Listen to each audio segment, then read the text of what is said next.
네, 투자에 대한 모든 걸 파헤쳐보는 시간입니다. 투자 프로파일러 미스터 한, 오늘도 MBN골드 한규수 매니저님과 함께합니다. 매니저님 안녕하세요. 네, 안녕하십니까. 오늘 4월의 마지막 네. 거래일이었어요. 관망세가 짙었는데 오늘 시장 리뷰해 주시죠. 정말 오늘 시장은 관망세다라고 보기보다는 극심한 눈치 장세였다라고 보셔도 될 것 같아요. 시장 자체가 많이 올랐고 앞으로 또 어떤 변수가 나올지 모르는 굉장히 불확실한 장세다 보니까 네. 너무나 짙은 관망세가 전개가 됐고 그만큼 시장의 경계감이 큰 상태라고 보시면 되겠습니다. 일부 금융주 제외하고 모든 종목이 조정을 받을 정도로 상당히 극심한 눈치 보기 장세가 전개됐기 때문에 자, 시장의 관망세 경계감이 상당히 높은 만큼 우리도 약간의 경계감을 가지고 시장을 좀 보실 필요가 있지 않을까 네. 이렇게 먼저 분석드리겠습니다. 네, 징검다리 연휴가 기다리고 있기 때문에 금요일에도 이 눈치 보기 장세가 이어지지 네. 않을까 조금 걱정이 되는데요. 금요일의 단서를 내일장 단서를 통해서 살펴보도록 하겠습니다. 단서 띄워주시죠. 네, 금요일의 단서 경기 침체인데요. 네. 미국의 경기 침체 우려감인가요? 미국의 경기가 침체가 되게 되면 전 세계 경기가 침체로 그쵸. 간다고 보셔도 되겠죠. 네. 제가 이제 경기 침체라는 단어를 그동안 몇 번에 걸쳐서 이제 여러분들이 언급을 드렸습니다만 맞아요. 경기 침체 우려, 경기 침체 우려. 이 경기 침체라고 하는 부분들은 증권 시장에서 뗄 수 없는 가장 강력한 변수가 될 것 같고요. 네. 경기가 살아날 때 증시가 가는 것이고 또 경기가 침체 국면에 들어갈 때 증시는 하락할 수 있는 가능성이 상당히 높은 상태입니다. 경기 침체라고 하는 이 단어를 우리가 계속해서 주목을 해야 되는 것은 결국에 미국의 관세 전쟁이 미국의 관세 전쟁으로 촉발된 경기의 침체 우려감이 현실화되고 있는 그런 국면들이 나타나고 있는 상태이기 때문에 이것이 만약에 경기 침체가 가시화되고 좀 더 본격화된다고 한다면 증권 시장에 미치는 충격이 생각보다 클 수 있는 가능성도 분명히 있는 겁니다. 그래서 아직까지는 너무 무서워할 필요는 없겠습니다만 최근 2, 3일 동안 미국에서 나오고 있는 경제 지표들을 보게 되면 너무나 침체 양상을 보여주는 그런 지표들이 나타나고 있기 때문에 현재 트럼프의 관세 정책이 철폐가 되는 이런 극단적인 상황이 전개되지 않는 이상은 경기 침체에 대한 우려감이 분명히 부각될 수 있다는 것을 우리가 꼭 체크를 좀 하셔야 될 것 같습니다. 자, 어쨌든 간에 지금 현재 미국의 경제 지표가 계속해서 부진한 그런 상태가 되고 있고 그 부진한 양상이 계속해서 확산되고 있는 그런 모습이 전개되고 있죠. 이런 가운데 앞으로 미국 증시는 어제까지만 해도 경기가 침체가 되게 되면 연준에서 금리를 인하해서 경기를 살리겠지라는 그런 기대감을 가지고 미국 증시가 하방 경직을 기록했습니다만 앞으로 나오는 경제 지표에 따라서 미국 증시가 어떻게 반응하는지를 우리가 봐야 됩니다. 정말 민감하게 반응하기 시작하게 되면 미국 증시의 하락폭이 좀 더 커질 수 있는 그런 가능성이 높은 건데 지금까지 나오고 있는 미국의 경제 지표 보게 되면 미국의 3월 달 구인 건수가 719만 건으로서 6월 내 최저를 기록했다 소식 그리고 네. 소비자 소비자 신뢰 지수가 5개월째 하락했다는 부분들 또 1년 내 기대 인플레가 7%까지 폭등했다는 부분들 그리고 1분기 GDP 성장률이 급격하게 떨어지고 있다는 부분들 이런 것만 보더라도 미국의 경기 침체 조짐들은 상당히 강화되고 있는 그런 부분들이기 때문에 네. 우리가 미국 증시를 볼 때 너무 안주할 만한 그런 장세는 분명히 아니다. 이걸 여러분들이 꼭 아셔야 될 것 같습니다. 자, 이런 상태에서 이런 경기 지표 그리고 경기 침체에 대한 우려감이 있는 상태에서 시장 분위기를 바꿀 만한 변수라고 한다고 한다면 결국에 네. 트럼프의 관세 정책이 180도 바뀌거나 내지는 정말 급격하게 후퇴를 해야 됩니다. 이렇지 않은 상태에서 일시적으로 금리를 인하한다, 또 일시적인 재료가 나온다고 하더라도 그 반등은 일시적인 반등에 그치기 때문에 트럼프 정책이 급격하게 변화되지 않는 이상은 증시의 부담감은 계속해서 연출될 것이다. 최소한 상방으로 가기는 굉장히 어려운 장세가 될 거다라는 것도 우리가 분명히 좀 아셔야 될 것 같고요. 지금 시장에서는 트럼프와 그리고 시진핑 실무진 간의 협상이 진행되는 것처럼 얘기는 하고는 있습니다만 네. 실질적으로 두 사람이 만날 가능성은 아직까지는 높지는 않은 것 같아요. 이런 상황이 미국의 경기 침체 우려감을 확산시킬 수 있는 가능성이 높지 않을까라는 그런 판단을 드릴 수가 있겠고 여기다 한국 증시도 최근까지 좀 많이 올랐습니다. 특별하게 시장을 상승세를 이끌 만한 주도 세력도 없는 상태에서 한국 증시도 좀 많이 올랐죠. 물론 한국 증시는 2,400, 2,350 정도가 대바닥이 될 가능성이 높아서 너무 걱정할 필요는 없겠습니다만 네. 어쨌든 간에 저쪽에서 많이 오른 상태에서 만약에 미국 증시가 충격을 받게 되면 한국 증시도 어느 정도 충격을 받을 수가 있기 때문에 자, 내일부터는 내일 시장입니다. 모레부터는 우리가 시장에 대한 접근 전략에 있어서는 조금 조심스럽게 약간은 방어적인 전략이 좀 필요하지 않을까 이런 판단을 먼저 드리도록 하겠습니다. 자, 기관 외국인 수급 동향도 오늘 다시 한번 보도록 하겠습니다. 기관 외국인들의 수급 동향들을 보시게 되면 정말 기관하고 외국인들이 시장에서 주식시장에 참여를 하고 있는 것인가라고 의구심이 들 정도로 그러니까요. 거의 거의 관망하고 샀다 팔았다만 반복하고 있는 이런 형태를 보시면 되겠죠. 외국인들이 오늘 코스피 코스닥에서 다시 매도가 나왔고요. 어제 제가 금융투자 중요하다고 했는데 금융투자가 네. 오늘 다시 1274억 정도 매도가 나왔습니다. 금융투자는 단기성이 강하기 때문에 3일 연속 매수했으면 그다음 매도 나오는 경우가 많죠. 그래서 결국에 문제 나왔고 투신권, 기타금융, 기타법인 쪽 뭐 매수인데 연기금이 오늘 드디어 89억 정도 매도가 나왔습니다. 그만큼 시장에서 꾸준하게 매수하고 있는 기관들도 네. 관망세로 전환하고 있고 기관과 개인 모든 투자가들이 모두 관망세를 기록하고 있기 때문에 그만큼 시장에 대한 경계감이 크게 부각이 되고 있는 것으로 보시면 됩니다. 따라서 모든 시장 주체가 관망세를 보이는 상태에서는 우리는 약간은 방어적인 전략이 필요하다는 네. 걸 우리가 꼭 체크를 하셨으면 좋겠습니다.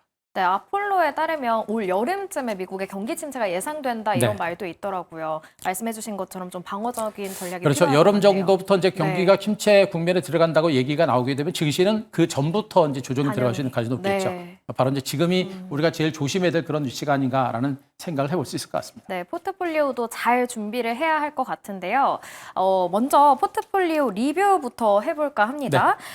삼성증권이 오늘 52주 최고가를 경신했더라고요. 네, 증권주들의 흐름이 좋습니다. 일단 네. 뭐 시장 전체적인 분위기는 그래도 오늘까지는 지수가 뭐 무너지지 않아서 괜찮았고 그리고 일부 금융주들의 반등이 나타났고 증권주가 강한 반등이 나타났습니다. 네. 미래에셋부터 해가지고 삼성증권 드디어 직전 고점을 돌파하면서 강하게 치고 가는 그런 형태가 됐는데 일단 이 금융주들은 경기 방어적인 성격이 굉장히 강해요. 거기다 실적도 좋은 상태고 여러 가지 복합적인 호재도 많기 때문에 또 한국 증시는 뭐 미국 증시가 하락을 하더라도 하락폭은 제한적이기 때문에 일부 금융주들 같은 경우는 가다가 쉬어가는 과정은 연출되더라도 붕괴되거나 그럴 가능성은 높지는 않습니다. 그래서 삼성증권은 제가 보기에는요. 단기적으로 쉬어갈 수는 있어도 중기적인 반등 가능성은 여전히 크기 때문에 굳이 물량을 털지 말고 수익을 좀 극대화하는 전략으로 들고 가시는 전략이 좋겠고 네. 약간의 눌림 조정이 나올 때는 우리가 중기 저가 매수를 하셔도 될 것 같습니다. 여전히 증권주들은 실적에 대한 기대치가 여전히 강하게 살아있기 때문에 우리가 관심을 계속해서 갖되 조정을 통한 저가 매수 중기 보유 전략으로 수익을 극대화하는 전략 말씀드리도록 하고요.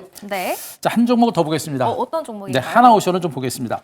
오. 일단 조선주들 중에 지금 하나오션의 주가가 많이 밀려서 네. 여러분 많이 걱정하실 것 같은데 제가 어제 좀 말씀드리려고 하다가 제가 깜빡 종목을 빼놓고 말씀 못 드렸는데요. 네. 일단 하나오션의 주가가 이제 급락한 이유는 알고 계시겠죠. 산업은행이 가지고 있는 그 지분을 블록딜을 통해서 매각을 한다라는 소식 때문에 주가가 밀린 이런 네. 형태인데 지금 HD 현대중공업이라든가 이런 종목들은 주가가 안 밀렸고요. 그리고 얘만 지금 그 악재 때문에 주가가 밀린 겁니다. 산업은행이 가지고 있는 지분들을 블록들을 통해서 매각을 하고 있는 것인데 여기 매물 압박에 대한 우려감 때문에 밀린 겁니다. 그러니까 수급적인 불확실성 때문에 밀린 것이고 펀더멘탈은 바뀐 것이 거의 없다라고 보시면 될 것 같고 HD 현대중공업을 비롯한 조선주들이 중기 2단 상승세를 이어가고 있는 와중에 이 종목의 주가가 밀렸고 주가가 제자리까지 왔기 때문에 오히려 현재 구간이 오히려 좀 더 싸 보이는 그런 구간이 되겠죠. 조선주들은 계속해서 강조드립니다만 워낙에 성장 가치가 좋고 네. 그리고 재료가 많습니다. 앞으로도 나올 수 있는 호재가 굉장히 많고요. 조선주가 좀 많이 오른 게 아닌가라는 그런 걱정도 맞아요. 많이 하셔가지고 네. 조선주들 뭐 말씀드려도 매수를 못 하시는 분들 많아요. 그런데 네. 결국은 주가라는 것은 장기간에 거친 성장 가치가 있는 종목이 장을 주도한다는 측면을 보게 되면 조선주가 더 갈 수 있는 여력은 분명히 있다고 보시면 되겠습니다. 그래서 현대 지금 하나오션 같은 경우들은 이 구간부터는 우리가 물량을 털어내는 과정들은 아니고요. 중기 관점에서는 오히려 저가 매집을 해볼 만한 단계인데 하지만 본격적인 상승까지는 시간이 걸릴 겁니다. 네. 시간을 가지고 중기 관점도 보유 전략과 함께 조금 더 눌릴 때마다 물량을 좀 잡아가는 이런 전략은 괜찮을 것 같습니다. 그럼 하나오션도 신규 진입이 조금 가능할까요? 많이 하락했으니까. 그렇습니다. 지금 현재 네. 신규 진입도 가능할 것 같고요. 여기서부터 약간의 이제 하락이 좀 나오게 되면 네. 그때부터 좀 잡아 들어가셔도 될 것 같고요. 언급드렸듯이 앞으로 산업은행 물량이 좀 더 계속해서 나올 수 있는 가능성이 높기 때문에 네. 재상승세가 나올 때까지 시간이 걸릴 것 같습니다. 시간이 걸리니까 시간적인 여유를 가지고 접근해 볼 필요가 있다. 이렇게 정리드리겠습니다. 네, 조금 중기적으로 보고 접근을 해야 할 것 같습니다. 그렇다면 금요일에는 어떤 종목에 눈여겨보면 좋을지 내일의 공략 종목 확인해 보도록 할게요. 금요일에 공략해볼 종목은 하나금융지주입니다. 증권주가 네, 좀 잘 증권주 갖고 이제 네. 은행주들까지 이제 여러분께 얘기하고 있는데 참 은행주들까지도 여러분들한테 방송을 통해서 말씀드릴 거라고 생각은 참 못했어요. 그러니까요. 그만큼 무거웠던 종목들인데 지금 시장에 이제 관세 전쟁이 이제 본격화되다 보니까 수출 관련주, 경기 민감주가 시장에서 이제 소외되는 그런 모습이고 오히려 이제 경기 방어적인 종목군들이 지금 시장에서 부각이 되고 있고 네. 이들 종목으로 좀 시장의 수급이 쏠리고 있는 그런 형태가 되고 있죠. 여기다 이제 이미 증권주가 시세를 치고 가는 가운데 은행주들은 이미 1차 상승에 따른 기간 조정을 마무리 짓고 재반등을 시작하는 그런 모습이기 때문에 금융주 전반에 걸쳐서 지금 같은 관세 전쟁이 진행된 상태에서는 경기 방어적인 종목으로서 수혜주로서 움직일 수 있는 가능성이 높고 실질적으로 주가는 움직이고 있습니다. 움직이고 있기 때문에 이런 종목에 대한 관심들은 우리가 충분하게 가져가실 네. 필요가 있겠습니다. 일단 은행주를 볼 때 가장 핵심적인 포인트는 역시 이제 저밸류입니다. 너무나 기업 가치들이 저평가됐습니다. 12개월 선행 PER 자체가 뭐 한 4.7배 정도까지 굉장히 낮아지고 있는 그런 모습이고요. 또 PBR 자체가 0.4배 정도로서 절대로 저평가된 그런 종목으로 보시면 되겠죠. 은행권 빅4 은행주들 중심으로도 하나금융주제 주가는 상당히 저평가된 그런 대표적인 종목 중에 하나이기 때문에 우리가 좀 더 주시를 해보실 필요가 있겠다는 측면이겠고 또 4대 금융그룹 지주사들의 이제 1분기 수익이 전년도 대비 16.8% 증가세를 기록할 정도로 은행권들의 실적은 여전히 좋습니다. 그렇기 때문에 이들 종목들의 실적을 바탕으로 한 기관과 외국인들의 관심은 높아질 수밖에 없는 이런 상태다라고 보셔도 될 것 같고 언급드렸듯이 관세 전쟁에 따른 그 관세 전쟁을 피해갈 수 있는 그런 종목이고 네. 여기다 경기 방어주라는 그런 맥락도 굉장히 큽니다. 가장 큰 부분들은 이렇게 저밸류 종목들이 지금 주주하는 연력이 상당히 높아지고 있다는 얘기겠죠. 지난해부터 시작됐던 기업들에 대한 기업 밸류업 프로그램은 네. 앞으로 정권이 바뀌어도 계속해서 진행될 가능성이 굉장히 높죠. 그렇기 때문에 이 밸류 프로그램과 관련된 최대의 수혜로서 바로 은행주가 부각이 되고 있는 것이고 이미 작년에 1차 올랐다가 쉬었다가 2차 반등이 시작되는 것이기 때문에 은행들의 반등세가 중기적으로 상승세를 이어갈 수 있는 가능성이 상당히 높은 것으로 보고 있습니다. 그만큼 앞으로 자사주 매입이라든가 자사주 매입 후 소각이라든가 이런 정책들이 계속해서 진행되게 되면 은행주의 주가는 추가적으로 올라갈 수 있는 가능성이 높기 때문에 자 은행주 무겁지만 우리가 계속해서 주목을 해볼 만한 섹터로 말씀드리도록 하겠습니다. 하나금융지주가요. 최근에 꾸준히 우상향하고 있더라고요. 네. 한 달 사이에 거의 10,000원 가까이 올랐던데 어디까지 오를 수 있을 걸로 보시나요? 좀 많이 가면 좋겠죠? 네, 그렇겠죠. 일단 뭐 은행주들 언급드렸듯이 하나금융주는 앞에 차트 보시더라도 저 앞에서 지금 강하게 올라갔었죠. 저 앞에서 강하게 올라갔을 때가 바로 이제 정부의 기업 밸류와 관련된 그런 정책에 따라서 주가가 올라갔던 부분이고 그리고 1차 상승에 정말 긴 시간 동안에 박스권 장세가 진행이 됐죠. 네. 은행주의 특징입니다. 워낙에 유통 물량도 많다 보니까 이렇게 한 번 오르고 나면 정말 긴 시간 동안에 박스권세가 연출되는 경우가 많고요. 중요한 것은 갔다가 안 무너졌다는 얘기예요. 갔다가 안 무너졌다는 얘기는 그만큼 대기밀사가 강하다라는 그런 의미가 되는 것이고 현재도 박스권 상단에 이제 근접하고 있는 모습인데 앞에서도 지금 박스권 상단에서 밀리는 그런 부분이 굉장히 많았기 때문에 이번에도 그러지 않을까라는 걱정을 할 수 있겠죠. 제가 이 얘기를 삼성증권에 할 때도 말씀드렸습니다. 맞아요. 삼성증권은 그런 네. 고점 돌파했죠. 마찬가지로 지금 이 종목도 은행주들과 금융주가 올라가는 장세 속에서 이런 종목은 고점을 돌파할 수 있는 가능성이 상당히 높습니다. 거기다 기관과 외국인들의 수급이 상당히 강도롭게 들어오고 있기 때문에 네. 추가적인 반등이 시도될 거로 보고 있어서 약간의 눌림이 나오더라도 어차피 이제 은행주 같은 종목을 매매할 때는 단기로 접근하시면 절대 이기지 못합니다. 그래서 중장기 관점에서 약간의 조정이 나올 때마다 우리가 접근해 볼 만한 종목으로 말씀드리고요. 네. 자, 가격 전략은 오늘 종가 64,500원을 기준으로 해서 제가 보기엔 플러스권에 추격 매수하지 마시고 약간의 밀리거나 하락할 때 저가 매수가 좀 필요하겠다라는 측면이겠고 자, 목표가를 조금 높게 잡겠습니다. 75,000원까지 시간을 가지고 한번 보시기 바라고 네. 자, 손절가 6만 원 제시드리겠습니다. 네, 은행주 중에 저평가된 종목 중에 하나인 하나금융지주 만나봤고요. 목표가는 75,000원, 손절가는 6만 원 잡아주셨습니다. 조금 길게 보고 가야겠네요.